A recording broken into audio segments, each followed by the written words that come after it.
দেখো আজকের আবহাওয়া কেমন, দেখো কত বাতাস বাতাস বইতেছে, মনে হচ্ছে যেন বন্যা হবে। তাই দেখো গাছপালা সব কিছু কত দোল খাচ্ছে।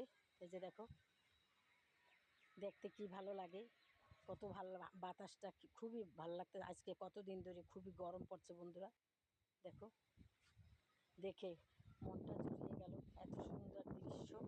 তাই তোমাদের সাথে আমি শেয়ার করলাম। যে দেখো বন্ধুরা,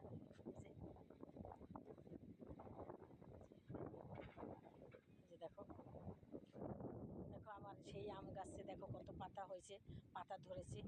দেখো আমি যত্ন করি তাই কত সুন্দর পাতা ধরেছে, অথচ কিছুদিন আগেও এটার ভিতর বেশি পাতা ছিল না। যে দেখো বাতাস বাতাস বইতেছে, চারদিকের আবহাওয়া কত সুন্দর লাগতেছে। দেখো এই গাছে কত আমের ফুল দেখিয়েছিলাম, তোমাদের ফুল দেখিয়েছিলাম, কিন্তু দেখো সব ঝরে গেছে। এবার আর আম হয় না গাছটার ভিতরে, প্রত্যেক বছর হয়, এবার আর হয়নি। ইস কি সুন্দর, কি ভালো লাগতেছে, বলার মতো না।